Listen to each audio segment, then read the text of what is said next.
أعوذ بالله من الشيطان الرجيم بسم الله الرحمن الرحيم إنما جزاء الذين يحاربون الله ورسوله ويسعون في الأرض فسادا أن يقتلوا أو يصلبوا أو تقطع أيديهم وأرجلهم من خلاف أو ينفوا من الأرض ذلك لهم خزي في الدنيا ولهم في الآخرة عذاب عظيم صدق الله العظيم নিশ্চয়ই তাদের পরিণাম যারা আল্লাহর সাথে যুদ্ধ করে, আল্লাহর রাসূলের সাথে যুদ্ধ করে এবং পৃথিবীতে অশান্তি সৃষ্টির চেষ্টা করে, তাদের পরিণাম হলো তাদেরকে হত্যা করা অথবা তাদেরকে শুলিতে চড়ানো অথবা তাদের হাত পা উল্টোভাবে কর্তন করা অথবা তাদেরকে নির্বাসন করা। আর এটা তাদের জন্য দুনিয়ার মধ্যে লাঞ্ছনা এবং আখিরাতের মধ্যে ভয়াবহ বড় আযাব। তো আমরা গত সপ্তাহে প্রথম অংশের তাফসীর করেছিলাম আল্লাহর সাথে রাসূলের সাথে যুদ্ধের অর্থ কী এবং দুনিয়ার মধ্যে অশান্তি সৃষ্টি, দুনিয়ার মধ্যে সন্ত্রাস সৃষ্টি এর অর্থ কী আমরা গত সপ্তাহে আলোচনা করেছিলাম। এবং তাফসীরে নাবুলসির মধ্যে লেখে নষ্ট সমাজের দুইটা দোষ। একটা দোষ হলো নষ্ট সমাজের একটা চরিত্র হলো চুরি করা, আর একটা চরিত্র হলো কপটতা বা কুটিলতা, আরবিতে বলে মুনাফিকি। আপনি যে কোনো সমাজ যেটা নষ্ট সমাজ দেখবেন, সেখানে ওই সমাজের মধ্যে প্রতিটা সদস্যের চিন্তা থাকে কিভাবে আমি দুর্নীতি করব, কিভাবে আমার আখের আমি গুছাবো, আমি মানুষকে ঠকিয়ে হোক, মানুষের কাছ থেকে ঘুষ নিয়ে হোক, সুদের মাধ্যমে হোক, নিজের আখের আমাকে গুছাতে হবে। আর এই জন্য নষ্ট সমাজের একটা অন্যতম চরিত্র হলো চুরি। আর অনেক ক্ষেত্রে যাদের ক্ষমতা থাকে তারা করে ডাকাতি, চাঁদাবাজি, ছিনতাই। এমনিভাবে অনেক ভদ্র মানুষ এরা সুদের আড়ালে মানুষের পকেট কাটা, মানুষকে ফতুর বানানো, চুরি করার একটা চরিত্র। যেমন আমরা এখন বর্তমানে দেখি গরিব মানুষ বা আমাদের মতো মধ্যবিত্ত মানুষ, আমরা অনেকেই আছে ব্যাংকে টাকা রাখি, অনেক লাভ পাবো। আজকে একজনের কাছে বলল আপনাদের এই এলাকায় মেইন রোড নাকি আটকে দিছে, আর মেইন কারণ হলো সাধারণ মানুষ লাভের আশায় সুদ দিছে কোন কোম্পানিকে, আর সে এই সুদের টাকা নিয়ে প্রায় 2-3 হাজার কোটি টাকা নিয়ে পালাইছে। আজকে সারা বাংলাদেশের মানুষ অনেক লাভের আশায়, সুদের আশায় ব্যাংকে টাকা রাখছে, আর ব্যাংক ডাকাতরা সকল টাকা পয়সা নিয়ে বিদেশে বিলিয়নার হয়ে গেছে, আর সাধারণ মানুষ ফতুর। এই জন্য নষ্ট সমাজের একটা অন্যতম চরিত্র হলো চুরি, দুর্নীতি। আর একটা চরিত্র হলো কুটিলতা, মুনাফিকি। আপনার যত কেয়ার সেন্টার আছে, গ্রামীণ কেয়ার সেন্টার বা রবি, এয়ারটেল, আপনি যখন ফোন করবেন, জি স্যার, হ্যালো স্যার, কত সুন্দর করে আপনার সাথে কথা বলবেন। আর আপনার সুন্দর করে আপনি যতই অভিযোগ করেন, জি স্যার দেখতেছি, আসলে কিছুই সে দেখবে না। আপনি যতই বলেন আমার অ্যাকাউন্ট থেকে তো 200 টাকা শেষ। ঠিক জি স্যার দেখতেছি, আপনার অভিযোগকে আমরা সাদরে গ্রহণ করলাম, দেখব, কিছুই দেখে না, সব হলো মুনাফিকি। একটা দোকানে ঢুকবেন, জি স্যার দেখেন এই জুতাটা অনেক ভালো, এই হ্যান ত্যান, সব মিথ্যা কথা। আপনারে তার ভুলভাল কথা বলে আপনাকে আকৃষ্ট করে আপনার কাছে যাতে পণ্যটা বিক্রি করে দিতে পারে, অথচ এই জিনিসের দাম 100 টাকা না, আপনার কাছে ভুলভাল বলে 1000 2000 টাকা দিয়ে আপনার কাছে বিক্রি করে দেবে। আপনি এলাকার মধ্যে আপনার যে নেতা আছে তারে খুব ভালো মানুষ মনে করেন, এর মতো তো ভালো মানুষ নাই, আর এর কাছে যখন আপনি বিপদ নিয়ে যান, ইনি রক্ষকের জায়গায় ভক্ষক হয়ে যায়। পুলিশের কাছে যাবেন, পুলিশই রক্ষকের জায়গায় ভক্ষক হয়ে যাবে। আপনি পুলিশের কাছে যাবেন, আমার জমি অমুকে দখল করে নিচ্ছে, পুলিশই আপনার জমি দখল করে নেবে। আপনি বিভিন্ন ক্ষমতাবানের কাছে যাবেন, তার কাছে গিয়ে বলবেন আমার মেয়েরে অমুকে ডিস্টার্ব করে, সেই ক্ষমতাবান দেখা যাবে যে আপনার মেয়েরে ধর্ষণ করবে। অর্থাৎ কুটিলতা মানুষের মধ্যে, মুখে এক জিনিস, বাইরে এক জিনিস, অন্তরে এক জিনিস, বাইরে এক জিনিস। সাদা মনের মানুষ আপনি পাবেন না। একটা দোকানে যাবেন, জি হুজুর আপনার পিছনে নামাজ পড়ি হুজুর, অনেক ভালো হুজুর, আপনি বলেন কি খেদমত করতে পারি? আর কি খেদমত করবেন? ভাই আমার একটা পায়জামার কাপড় দরকার, যে পায়জামার কাপড় দাম হইল 100 টাকা, আমার কাছে জি হুজুর আপনার খেদমত বলে 300 টাকা রেখে দিছে। অথচ আমি তো সাদা মনে যে উনি ভালো মানুষ, আমার মুসল্লি, আমারে তো অনেক উপকার করবে, অথচ এই সব হলো তার ভাওতাবাজি। এই ভাওতাবাজি, ফটকাবাজি, মানুষের সাথে কুটিলতা, মুনাফিকি করে আপনি একটা হসপিটালে যাবেন, আপনার ডাক্তার বলবেন হ্যাঁ আপনার রোগ সব ভালো হয়ে যাবে, আপনি শুধুমাত্র এই চেক আপটা করেন, শুধুমাত্র এই চেক আপটা করেন। এরকম আপনার এই ডায়াগনস্টিক সেন্টারে পরীক্ষার জন্য পাঠাবে, যে এই পরীক্ষার কোনো আপনার দরকার নেই। এরকম হাজার হাজার টাকা আর সে কমিশন সে নিয়ে নেবে, আপনার পকেট থেকে কিনে নেবে। আর আপনার কোনো সমস্যা না, আপনি শুধু এই হাসপাতালে ভর্তি হন, অথচ আপনার হাসপাতালে ভর্তি হওয়ার কোনো দরকারই নেই। আপনি হাসপাতাল, আমাদের এইখানে অনেক সুন্দর হাসপাতাল আছে, একেবারে এসি রুম আছে, এসি রুম আপনার দরকার নেই, আপনি এসি রুমে ঢুকাবে, আর এসি রুমে ঢুকিয়ে যেইখানে অন্য জায়গায় আপনি 2000 টাকা সিট ভাড়া দিয়ে থাকতে পারতেন, এইখানে আপনাকে 10,000 টাকা আপনার পকেট থেকে নিয়ে যাবে। অর্থাৎ ভাওতাবাজি, ধোকাবাজি, মুনাফিকি, কুটিলতা, এটা হলো নষ্ট সমাজের চরিত্র। আল্লাহ তাআলা বলেন, যারা আল্লাহর সাথে যুদ্ধ করে, রসুলের সাথে যুদ্ধ করে, যারা দুনিয়ার মধ্যে অশান্তি সৃষ্টি করে, এদের মৌলিক চরিত্র হলো চুরি, মানুষের পকেট কাটা, আর একটা হলো কুটিলতা। আর এরা দুনিয়ার মধ্যে নষ্ট, এদের মধ্যে ভালো কোনো চিন্তা নাই, শুধু নষ্ট করার চিন্তা। আজকে এই যে বর্তমানে দেখেন, আগে আমরা একসময় পড়াশোনা করতাম, বলতো কি education the backbone of nation, যে শিক্ষাই জাতির মেরুদণ্ড। শিক্ষা যদি থাকে তাহলে জাতি ঠিক থাকবে, আর শিক্ষা যদি না থাকে জাতি নষ্ট হয়ে যাবে। আজকে দেখেন যত চোর বাটপার, বড় বড় দুর্নীতিবাজ কারা? শিক্ষিত লোকরা। বড় বড় ডাকাত কারা? শিক্ষিত লোকরা। বড় ডাকাত হওয়া ছাড়া বড় নেতা হওয়া যায় না, বড় শিক্ষিত হওয়া ছাড়া নেতা হওয়া যায় না। যত ডাকাত, বাটপার, দুর্নীতিবাজ, ধোঁকাবাজ, এগুলো হলো শিক্ষিত মানুষ। অর্থাৎ এমন একটা শিক্ষা আমাদের মধ্যে চলে আসছে, যেই শিক্ষাটা হলো নষ্টের শিক্ষা। আপনার এমন শিক্ষা, সমাজের এমন সংস্কৃতি, এমন কৃষ্টি কালচার সমাজের মধ্যে চলে আসছে, যার উদ্দেশ্যই হলো নষ্ট করা।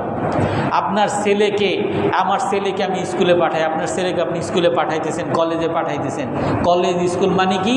যাওয়ার সাথে সাথে তার বন্ধু বান্ধব তারে বলবে, আরে তুই তো গেরাইম্মা, সিগারেট টান আমাদের মতো, মাদক টান আমাদের মতো ইফটিজিং কর, আমাদের মতো মেয়েদের পিছে ঘোর। অর্থাৎ খারাপ জিনিস ছাড়া, আপনার ছেলেকে নষ্ট করা ছাড়া কিছুই শিক্ষা দেবে না। আপনার মেয়েকে আপনি স্কুলে পাঠাবেন, কলেজে পাঠাবেন, যে কি তুমি বোরকা পরো, কি গ্রাম্য খ্যাতের জামা পরো, আমাদের মতো গেঞ্জি পরো, আমাদের মতো টাইট প্যান্ট পরো, আর মডার্ন হও।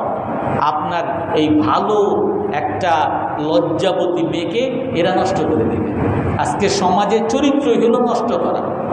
আপনার ছেলেকে, যুবককে নষ্ট করবে, যুবতীকে নষ্ট করবে, আপনার চিন্তাধারাকে নষ্ট করে দেয়। আপনার চিন্তা, আপনি একটু চিন্তা করে দেখেন, আমার চিন্তাধারা কি? আমার চিন্তাধারা হলো যারা দাড়ি রাখে এরা সব হলো মৌলবাদী, এরা সব হলো জঙ্গি। এমন একটা জিনিস তৈরি করা হয়েছে বিশেষ করে মুসলিম সমাজে, যে ইসলামকে মানাই হলো সন্ত্রাস আর জঙ্গিবাদ। আজকে কালকে একটা নিউজ পড়লাম, তাজিকিস্তান, যেইখানে 95% লোক মুসলমান, 95% মুসলমান, অর্থাৎ সবই মুসলমান বলতে গেলে, সেইখানে হিজাব, পর্দা, বোরকা পরা নিষিদ্ধ করে দিয়েছে। সেইখানে দাড়ি রাখা নিষিদ্ধ করে দিয়েছে। কেন? যে দাড়ি যারা রাখে এরা সব সন্ত্রাসী হয়। যে ক্ষমতাবান আছে, যে সরকার আছে, সরকার সে তার গদি ঠিক রাখার জন্য সে যতই অকাম কুকাম করুক, যাতে কেউ তার বিরুদ্ধে কথা না বলে। হয়তো কি বিরুদ্ধে কথা বলে মুসলমানরা, এই জন্য এরা সব সন্ত্রাসী, এদেরকে জেলে ঢুকাও। দাড়ি রাখা নিষিদ্ধ করে দিছে, হিজাব নিষিদ্ধ করে দিছে। নষ্ট জিনিস, নষ্ট আমি আপনাকে শেখানো হবে, ভালো জিনিসের কোনো উৎসাহ নাই। আজকে অনেক সমাজে আছে যে আপনি হিন্দু তো আপনার চাকরি একেবারে খুব ভালো করে হয়ে যাবে, আপনার কোনো ঝামেলা নেই। আপনি কপালে সিঁদুর পরছেন, আপনি একেবারে খুব সসম্মানে যাবেন। আর আপনি বোরকা পরছেন, আপনার ওই এয়ারপোর্টে অমুক চেক, অমুক চেক, তমুক চেক, দুনিয়ার চেক। আপনি দাঁড়িয়ে রাখছেন যে অমুক চেক, তমুক চেক, আপনার বাপের বাড়ি কোথায়, অমুক কোথায়, অমুক কোথায়, দুনিয়ার হয়রানি। অর্থাৎ নষ্টামি করার জন্য, নষ্ট বানানোর জন্য একটা পরিবেশ তৈরি হয়ে গেছে। এই জন্য আল্লাহ তাআলা বলেন, যারা আল্লাহর সাথে যুদ্ধ করে, আল্লাহর সাথে যুদ্ধের অর্থ আমরা গত সপ্তাহে বলেছিলাম, আল্লাহ বিধান দিয়েছে। আল্লাহ তাআলা হলো সৃষ্টিকর্তা, উনি জানেন মানুষের শান্তি কিসে, মানুষের সুখ কিসে, মানুষের সফলতা কিসে। ওনার চেয়ে ভালো কেউ জানবে না। আপনি যে কোনো ফ্যান কিনবেন, আপনি মোবাইল কিনবেন, ওইখানে ক্যাটালগ থাকে। যারা এই মোবাইল আবিষ্কার করছে তারা বলে দেয় এই মোবাইলটা কিভাবে দীর্ঘস্থায়ী হবে, কিভাবে ঠিক থাকবে। আপনি প্রথমে নিয়ে 8 ঘন্টা চার্জ দিবেন, এইটাকে রোদে রাখবেন না, এটাকে আগুনে, অনেক কিছু লেখা আছে। অর্থাৎ আপনি এইটা যদি মানেন তাহলে আপনার এইটা ভালো থাকবে, না হয় নষ্ট হয়ে যাবে। আল্লাহ তাআলা আপনাকে সৃষ্টি করছে, আমাকে সৃষ্টি করছে, দুনিয়াকে সৃষ্টি করছে। আল্লাহ ছাড়া আর কে জানবে আমাদের শান্তি কোথায়, আমাদের সুখ কোথায়, আমাদের সফলতা কোথায়? সেই আল্লাহ তাআলা শান্তি, সুখ, সফলতার জন্য যে বিধান দিয়েছেন, এই বিধানের বিরুদ্ধে আমরা জিহাদ, যুদ্ধ করতেছি। যেই বিধান হলো মৌলবাদী, এগুলো হলো সন্ত্রাস, এদেরকে খতম করো, এদেরকে দমন করো। আমরা এর বিরুদ্ধে আর একটা বিধান তৈরি করছি। এটাই বলেন যারা আল্লাহর সাথে যুদ্ধ করে, আল্লাহর রসুলের সাথে যুদ্ধ করে। আর এদের চরিত্র কি? এরা দুনিয়ার মধ্যে অশান্তি সৃষ্টি করে, সব কিছু নষ্ট করার চেষ্টা করে। যুবকদেরকে নষ্ট করে, যুবতীদেরকে নষ্ট করে, মানুষের চিন্তাধারাকে নষ্ট করে। আমরা আপনারা এখন অনেক মানুষ এরকম চিন্তা, যে দাড়ি না রাখলে হইলাম আমি মডার্ন, আমি হাফ প্যান্ট পরলে হইলাম মডার্ন, ট্যাটু করলে হইলাম আমি মডার্ন। আর এই যে পায়জামা পাঞ্জামি পইরা মসজিদে যাওয়া, টুপি টাপা, এইগুলো হলো মানে দুর্বলদের কাজ। অনেকে বলে আদ্দিন আফিউল শুউব, ইংলিশে বলে যে ইসলাম ধর্ম হইল আফিম, অর্থাৎ নেশা। ধর্মের কোনো মূল্য নাই, এইভাবে শেখানো হয়। ধর্ম হলো নেশা, নেশায় পড়ে বাস নামাজ পড়ে, রোজা রাখে। আসলে এগুলো দুর্বলদের কাজ। যারা কিছু পারে না এরা আল্লাহরে কয়, হে আল্লাহ আপনি আমারে এই জালিমের হাত থেকে বাঁচান। আর যার ক্ষমতা আছে, এই বেটা তুই আমার লগে বাড়াবাড়ি দেখাস, আমি তোরে খতম করব। দিন হইল দুর্বলদের কাজ। তারা এইভাবে শিখায়, মানুষের চিন্তাধারা নষ্ট করে। তারা শিখায় যে তুমি যত বড় শক্তিশালী হবা, তুমি দুনিয়াতে তত সফলতা পাবা। অর্থাৎ তুমি যত বড় বাঘ হবা, বাঘরা তোমাকে খাইতে পারবে না। তুমি বাঘদের উপরে রাজত্ব করবা। এইভাবে শিখায় যে সবার উপরে সন্ত্রাস করো, সবাইরে মারো, সবাইরে কাটো, সবার উপরে জুলুম করো। আর আল্লাহ তাআলা বলেন যে তুমি বাঘ হইও না, তুমি বিড়াল হও, বিনয়ী হও, মানুষের কাছে ছোট হও, মানুষকে সম্মান করো, নারীদেরকে সম্মান করো, বয়স্কদেরকে সম্মান করো, তোমার চেয়ে একদিনের বড় যদি হয় তাকেও তুমি সম্মান করো। মান লাম ইউকির কাবীরানা ওয়া লাম ইয়ারহাম সাগীরানা ওয়া লাম ইউকির কাবীরানা ফালাইসা মিন্না। রাসূল হাদিসে বলেন, যে তার বড়কে শ্রদ্ধা করে না, যে ছোটকে স্নেহ করে না, যে আলেমকে সম্মান করে না, জ্ঞানীকে সম্মান করে না, সে আমার উম্মতের অন্তর্ভুক্ত, আমার উম্মতি না সে। আজকে দেখেন সমাজে কি শেখানো হয়, আমি বড়, আমি নেতা, এই বুড়া, বুড়ারে বুড়া করে ডাকে, এই বুড়া সৎ, বুড়ারে যত বড় বুড়ার উপরে সে ক্ষমতা দেখাইতে পারবে সে হইল নেতা। আবার যে বয়স্ক সে ছোটদের উপরে যত জুলুম করতে পারে সে হলো তত বড় নেতা। এই পোলাপান সৎ, এই মসজিদ থেকে সৎ, পিছনে যা, পিছনে যা। আর আলেম, যেখানে আল্লাহ রসুল বলেন যে আলেমদেরকে, জ্ঞানীদেরকে সম্মান করতে, মানুষ এর শিক্ষক মানুষ, এই পয়সা পাতি নাই, এই সরব, এর কোনো মূল্য নেই।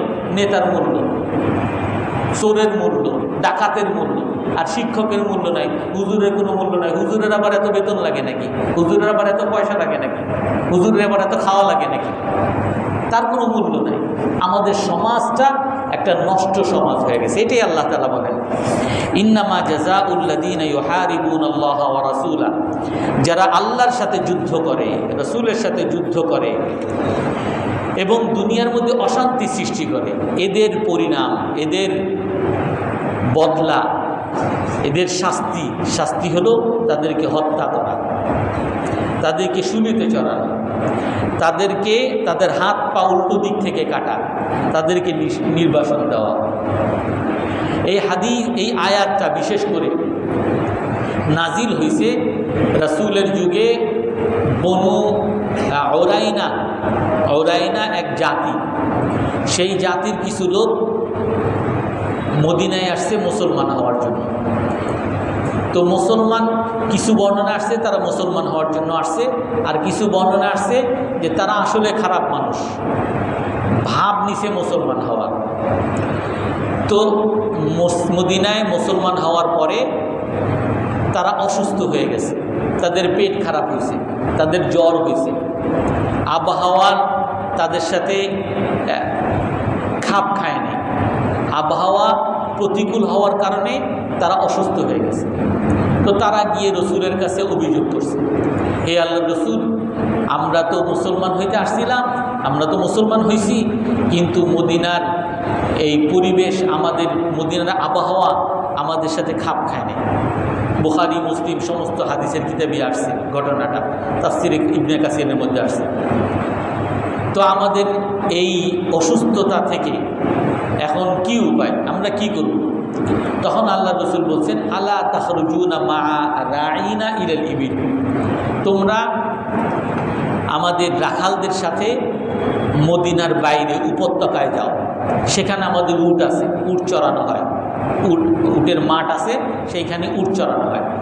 সেখানে গিয়ে মদিনার বাইরে যাও, সেখানে গিয়ে উটের দুধ এবং উটের পেশাব খাও। তারপরে তারা সেই রকম মদিনা থেকে বের হয়েছে, মদিনা থেকে বের হয়ে সে উটের দুধ খাইছে এবং উটের পেশাব খাইছে। খাওয়ার পরে তারা সুস্থ হয়ে গেছে। সুস্থ হওয়ার পরে এই মদিনার সকল মদিনাবাসীদের উটগুলো সেখানে চড়ানো হইত, রাখাল ছিল।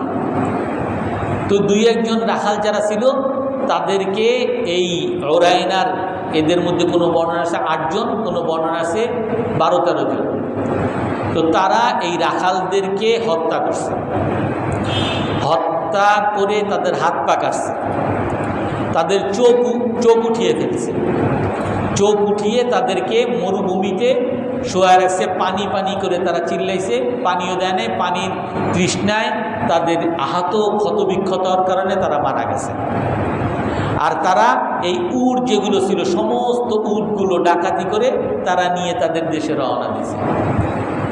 তো রসুলের কাছে খবর আসছে, হে আল্লাহ রসুল, এই ঔরাইনা জাতি এরা তো আসলে ডাকাত জাতি, এরা তো সব ডাকাতি করে নিয়ে গেছে। তো রসুল সাল্লাল্লাহু আলাইহি সাল্লাম তাদের পিছনে কিছু সাহাবী পাঠিয়েছেন তাদেরকে ধরে আনার জন্য।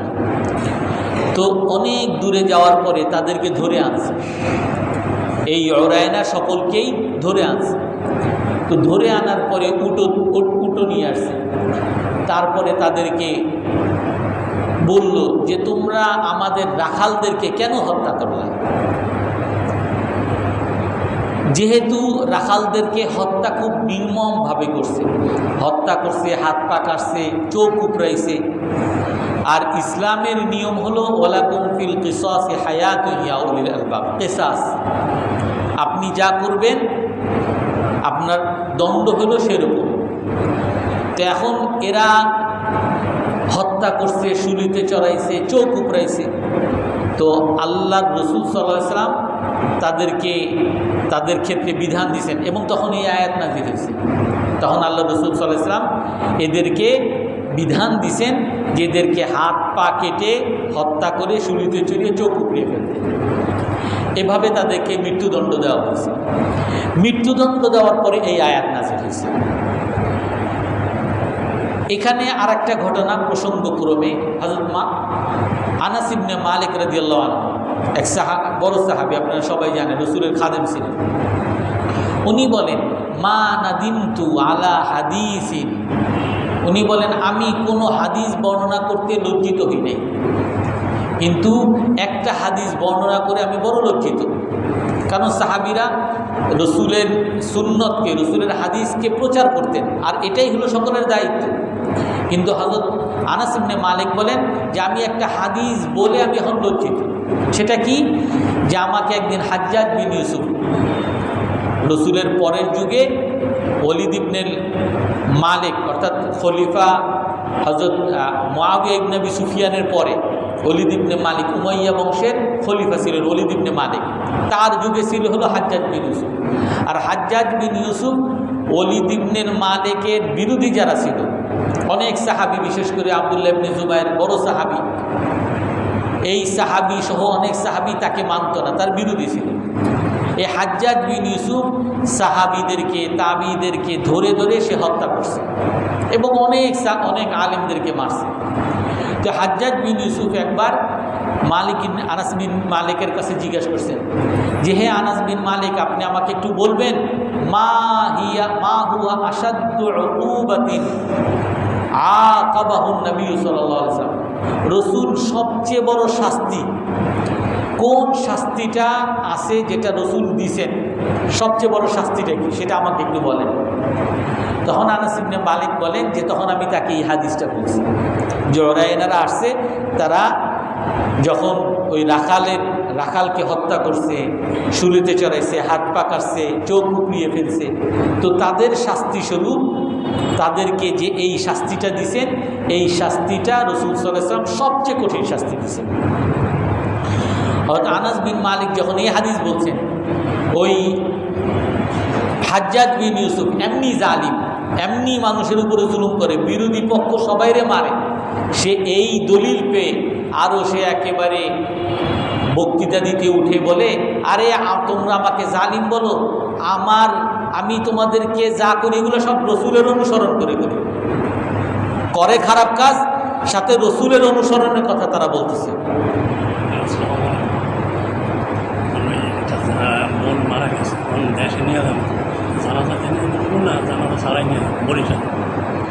জানাজা দিয়ে নেওয়া ভালো, দিয়ে নেওয়া তাড়াতাড়ি জানাজা দেওয়ার।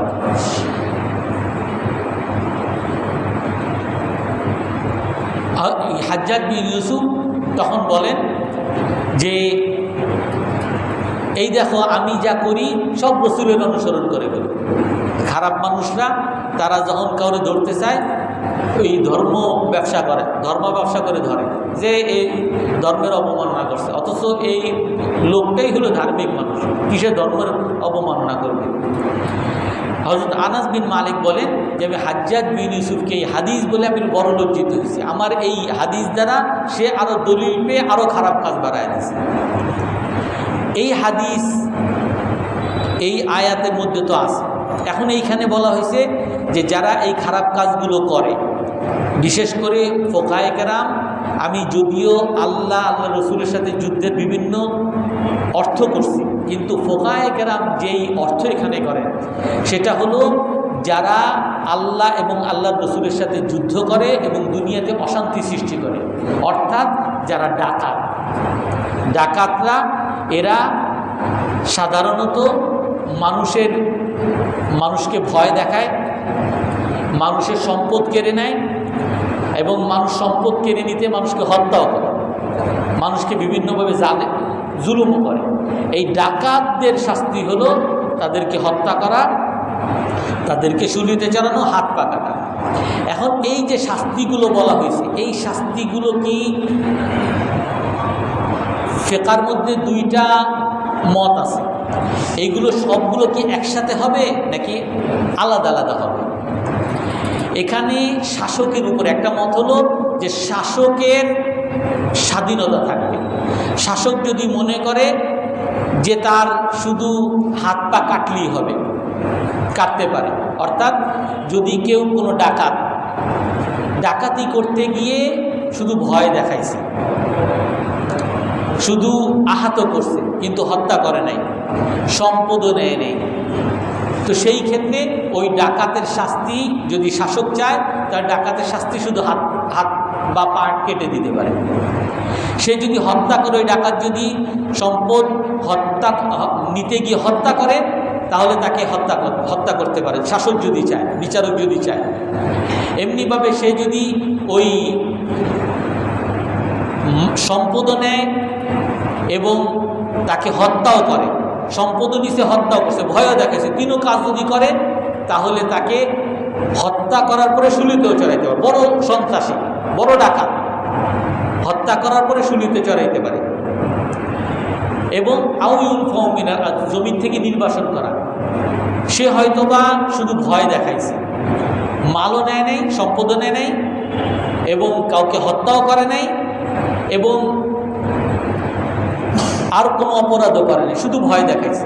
যদি ভয় দেখায় থাকে তাহলে তাকে নির্বাসনের অর্থ হলো, ফিকহের মধ্যে আসছে নির্বাসন অর্থ জেলখানায় ঢোকা, যে তার ভয় থেকে সন্ত্রাসী, সবাই ভয় পায়, সবাই ঝামেলা করে, সবাই চাঁদাবাজি করে, সবাই আতঙ্কিত থাকে, তাকে জেলখানায় ঢুকিয়ে রাখো, মানুষ যাতে নিরাপদ থাকে। তো এটা যদি শাসক চায়, চারটার মধ্যে যে কোনো একটা দিতে পারে, স্বাধীনতা আছে। এবং আর একটা মত হলো যে চারোটা একসাথে করা। এই চারোটা একসাথে হলো যদি ওই অপরাধগুলো তেমন হয় তাহলে চারোটা একসাথে, আর যদি অপরাধ তেমন না হয় তাহলে চারোটা একসাথে হবে না, বরং যেটা আল্লাহর পক্ষ থেকে যে শাস্তি নির্ধারিত আছে সেটা হবে। আল্লাহর পক্ষ থেকে শাস্তি আছে, চুরি করলে কি পরের সামনের পৃষ্ঠে আসতেছে, চুরি করলে হাত কাটা, যদি ধর্ষণ করে তাহলে তাকে পাথর মেরে হত্যা করা, বিবাহিত ধর্ষণ করছে, পাথর মেরে হত্যা করা। যদি কেউ অন্য মানুষকে হত্যা করে তো তার শাস্তি হলো তাকে মৃত্যুদণ্ড দেওয়া। এটা আলাদা আলাদা শাস্তি আছে। তো সেই ক্ষেত্রে দ্বিতীয় মত হলো এই আয়াতটা ওই শাস্তির আয়াতগুলো দ্বারা এটা রহিত হয়েছে এবং এই আয়াতের অনেক বিধানগুলো অন্য হাদিস এবং কোরআনের দ্বারা রহিত আসছে। যেমন এই আয়াতের আলোকে যে হাদিসটা বলেছি, বুখারী শরীফের হাদিস, ওই ওরাইনা জাতিদেরকে যখন অসুস্থ হয়েছে তাদেরকে বলছেন যে তোমরা উটের দুধ খাও এবং পেশাব খাও, কিন্তু পরবর্তীতে রাসূল সাল্লাল্লাহু আলাইহি সাল্লাম আদেশ করছেন যে তোমরা কোনো পশুর পেশাব খেতে পারবে না, পেশাব খাওয়া হারাম। তো এই জন্য ওই হাদিস দ্বারা এই হাদিসটা রহিত হয়েছে, এই বিধানটা, পেশাব খাওয়া যেটা বৈধ ছিল এটা অবৈধ হয়ে গেছে। এমনিভাবে রাসূল সাল্লাল্লাহু আলাইহি সাল্লাম আদেশ করছেন লা তামসিলু, তোমরা কখনো চোখ উপড়াবা না, কাউকে বিকৃত করবা না। যদি কোথাও যুদ্ধ করতে যাও তো কারো শরীর বিকৃত করতে পারবা না, হাত পা কাটতে পারবা না, চোখ উপড়াইতে পারবা না। তো এই হাদিস দ্বারা এই চোখ উপড়ানো, এইখানে যে হাদিসের মধ্যে ছিল, আয়াতের মধ্যে না হাদিসের মধ্যে আসছে যে বনু ওরাইনা চোখ উপড়িয়ে ফেলছে, কারণ তারাও চোখ উপড়াইছিল, চোখ উঠিয়ে ফেলছিল। তো এটাও রহিত হয়েছে। এখন বিধানের মধ্যে চোখ উঠানো এটা কোনো শাস্তির মধ্যে পড়ে না, এটা জায়েজ নেই, এটা ইসলামে আর জায়েজ নেই। চোখ উঠানো দিয়ে শাস্তি করা এটা ইসলামে জায়েজ নেই। ইসলামে আছে যদি কেউ হত্যা করে, হত্যার পরিবর্তে হত্যা, যদি কেউ ভয় দেখায় অথবা ডাকাতি করে তাহলে তাকে আটক করে রাখা, কেউ যদি হত্যা করে, মানুষের মাল আত্মসাৎ করে, ভয় দেখায়, তাহলে তাকে যদি চাওয়া হয় হয়তো বা শুলিতে চড়াইতে পারে। এইগুলো হলো বিধান আছে ইসলামে, এখন বর্তমানে বিধান আছে। কিন্তু বিধান যেগুলো আয়াতের মধ্যে স্পষ্ট আছে, চুরি করলে হাত কাটা, হত্যা করলে শুধু হত্যা, আর ধর্ষণ করলে পাথর মেরে হত্যা, এটা হলো স্পষ্ট হাদিসের মধ্যে আছে। তো এখন এখানে তাফসীরের মধ্যে একটা কথা আছে, এই কথা বলি আজকে শেষ করতেছি, যে এই যে একটা মানুষ ভুল করছে, ডাকাতি একজন না হয় করছে, চুরি না হয় একজন করছে, কিন্তু তাকে একেবারে হত্যা করা, শুলিতে চড়ানো, তারপরে হাত পা কাটা, এত কঠিন শাস্তি কেন দিতে হবে? এত কঠিন দিলে তো এটা তো কঠোরতা মনে হয়। ইসলামটা অনেক কঠোর বোঝা যায়। ইসলাম না দয়ার ধর্ম, ইসলামের মধ্যে এত কঠোর বিধান কেন? অনেকে বলতে পারে। তো এখানে তাফসিরে নাবুলসিতে বলেন, যে কোনো শাসন, যে কোনো আইন, এই আইনের সাথে যদি শাস্তির বিধান না থাকে, এই আইনের কোনো কার্যকারিতা নাই। দুর্নীতি করলে জেল, ধর্ষণ করলে মৃত্যুদণ্ড আইনে আছে, কিন্তু ধর্ষণ অহরহ করে সব নেতা, অমুক পার্টির লোক, সরকারি দলের লোক মাপ পেয়ে যায়, কোনো শাস্তি হয় না। তো যদি শাস্তি না হয়, ধর্ষণের শাস্তি না হয়, চুরির শাস্তি না হয়, সন্ত্রাসীর শাস্তি না হয়, তাহলে কি এই সকল আইন থাকার কোনো অর্থ আছে? এই সকল আইন দ্বারা অপরাধ কি কমবে? এই জন্য হাদিসে আছে, ইন্নাল্লাহা ইয়াযাউ বিসুলতান, আল্লাহ তাআলা অনেক সময় ক্ষমতার দ্বারা, শাস্তি প্রয়োগের দ্বারা অনেক জিনিস করেন যেটা শাস্তি প্রয়োগ ছাড়া সম্ভব হয় না। একজন চোরের যদি হাত কাটা হয়, তখন আরও 10টা চুরি বন্ধ হবে। আর চোরে যদি কিছু না বলা হয়, তাহলে চোর অহরহ সমাজে চুরি হইতে থাকে। একটা ধর্ষককে যদি একটা দৃষ্টান্তমূলক শাস্তি দেওয়া যায়, তাহলে আর ধর্ষণ হবে না। একটা হত্যার দৃষ্টান্তমূলক যদি শাস্তি হয়, তাহলে আর কোনো সময় মানুষ হত্যা করার সাহস পাবে না। আর আমি হত্যা করছি, আমি অমুক পার্টির নেতা, আমার কিছু হয় না, আমি বের হয়ে যাই, আমার কোনো শাস্তি হয় না। তো এই অপরাধ, এই হত্যার অপরাধ কখনো বন্ধ হবে না। তো এই জন্য খারাপ কাজগুলো বন্ধ হওয়ার জন্য যে বিধান থাকে, যে আইন থাকে, আইনের সাথে শাস্তি থাকতে হবে। এটাই হলো দুনিয়ার আমরা স্বাভাবিকভাবে বুঝি। এখন এই বিধান, আইনের শাস্তির বিধান, আইনের সাথে যে শাস্তির বিধান থাকা, এটাকে মনে হয় অনেক কঠোর, অনেক কঠিন। তাফসিরে নাবুলসিতে বলেন যে আপনি একটা বাক্সতে একটা আপেল লাগছে, আর ওই আপেলের মধ্যে একটা আপেল পচে গেছে।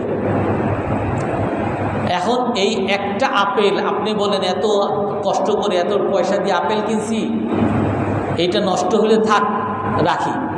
আপনি যদি ওই একটা আপেল আরও 100টা আপেলের মধ্যে রাখেন, তাহলে কি হবে? ওই একটা আপেলের পচা সকলের মধ্যে ছড়িয়ে সব নষ্ট হয়ে যাবে। আপনারা এখন যারা কোরবানির পশু ফ্রিজে রাখছেন,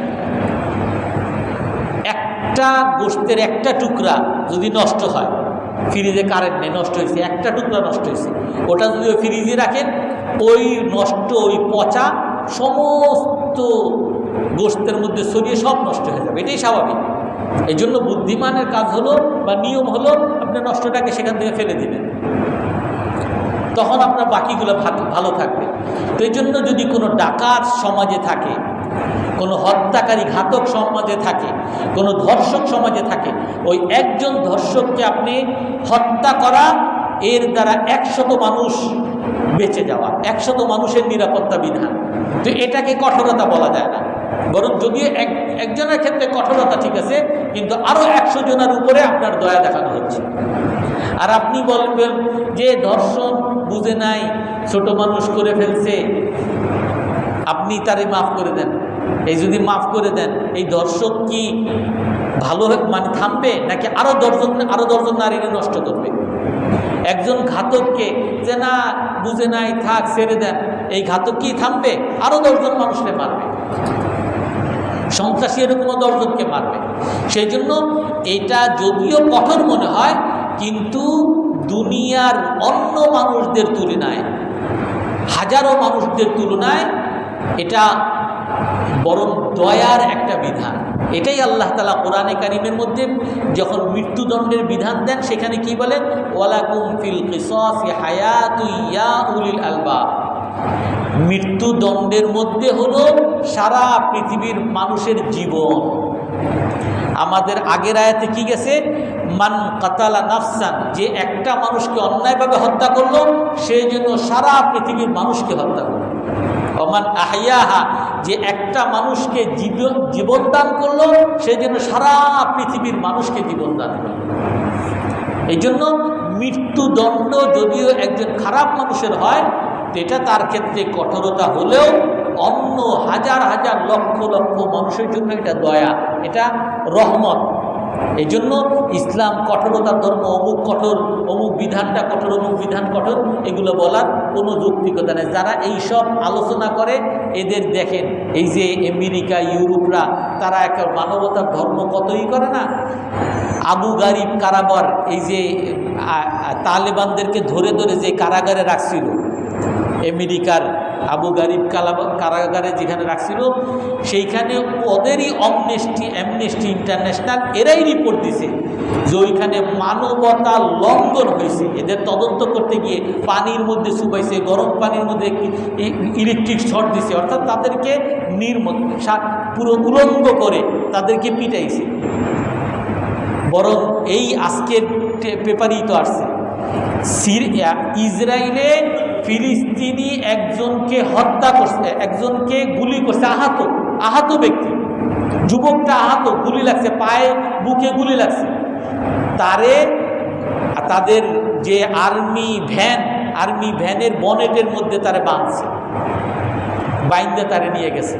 অথচ তার বাবা মা ভাই বোন সবাই অনেক কাকুতি করছে যে মরে যাচ্ছে, একটু আমরা কি বলে অ্যাম্বুলেন্স নিয়ে আসছি, অ্যাম্বুলেন্সে একটু হাসপাতালে নেওয়ার সুযোগ দেয় নেই। এখন আপনি দেখবেন ভিডিও দেখা যাচ্ছে বিভিন্ন জায়গায়, এর মধ্যে বনেটে বেঁধে তারপর একজন রক্তাক্ত এক যুবকের একটা লাশকে, মানে ক্ষতবিক্ষত একটা যুবককে এভাবে বনেটের উপরে বেঁধে তারপরে নিয়ে, কত নির্মমতা, কত নিষ্ঠুরতা। আরে এরা আবার আমাদেরকে মানবতা শিখায় যে ইসলামে ফাঁসির মৃত্যুদণ্ড আছে, ইসলামে বেবিচারের এরকম পাথর মেরে হত্যা আছে, ইসলামে হাত কাটার অপরাধ আছে। কত মানবতার ধর্ম আমাদেরকে শিখায়। আল্লাহ তাআলা আমাদের সকলকে ইসলাম যে সঠিক, ইসলামই যে একমাত্র দয়ার ধর্ম, ইসলামই যে একমাত্র সফলতার ধর্ম, এই জিনিস বুঝার তৌফিক দান করেন।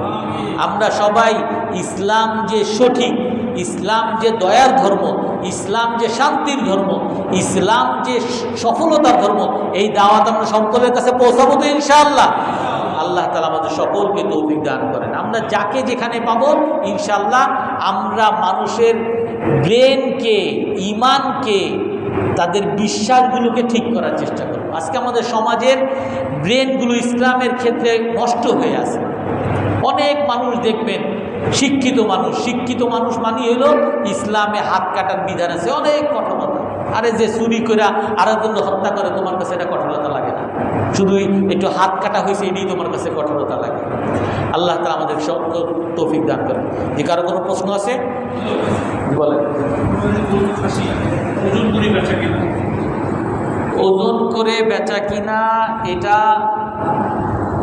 যদি আপনি বেচা কিনা করেন এতে সমস্যা নাই। আপনার সাথে যে বেচা কিনা করতেছেন বা যেটা এখন বর্তমানে করেন, সেটা হলো আপনি ওজন করতেছেন, কিন্তু আপনি ওইটা দেখে আপনি কিনতেছেন, আপনার সাথে দরদাম হইতেছে। আপনি হয়তো বা ওজন করা ছাড়া একটা গরু আপনি বললেন 70, সে বললো 80, আপনি 75 দিয়ে কিনবেন। একটা কেজিভাবে না দেখে, না দেখে যদি কেনা হয় তাহলে সেটা সেই বেচা কিনে শুদ্ধ হবে না। আপনার সামনাসামনি যদি আপনি কিনতে গেছেন একজনকে, আপনাকে ওজন করে দিল, আপনিও একটা দাম, সে হয়তো একটা দাম বললো, আপনিও দাম কী করলেন, এতে সমস্যা নেই। কিন্তু অনেকে অনলাইনে কী করে যে এটা 60 কেজি, প্রতি কেজির দাম 100 টাকা বা মানে 500 টাকা, হ্যাঁ, ওইভাবে যদি কেনা বেচা হয় তাহলে এটা সহি হবে না। এটা বিক্রিটাই নিষিদ্ধ। কেন নিষিদ্ধ? কারণ হলো আপনাকে হয়তো বা সে বলতে পারে যে এটা 60 কেজি হয়েছে, আপনি তো দেখেন নি, নিজের চোখেও দেখেন নি, আপনি যখন পাইছেন তখন দেখেন যে এটা 45 কেজি হয়েছে। তখন এখানে যে বিক্রেতা ক্রেতা এদের মধ্যে ঝগড়া লাগবে কিনা? তো যেই ক্রেতা বিক্রেতার মধ্যে ঝগড়া লাগার কোনো ধরনের সম্ভাবনা থাকে সেই ক্রয় বিক্রয় সহি।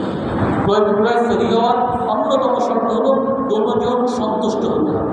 আপনার যখন সামনাসামনি থাকবে 10 কেজি হোক, তারপর আমি 50,000 টাকা দিচ্ছি, হ্যাঁ, কিন্তু আড়ালে, চোখের আড়ালে সেটা যায়। সুবহানাকাল্লাহুম্মা ওয়া বিহামদিকা আশহাদু আল্লা ইলাহা ইল্লা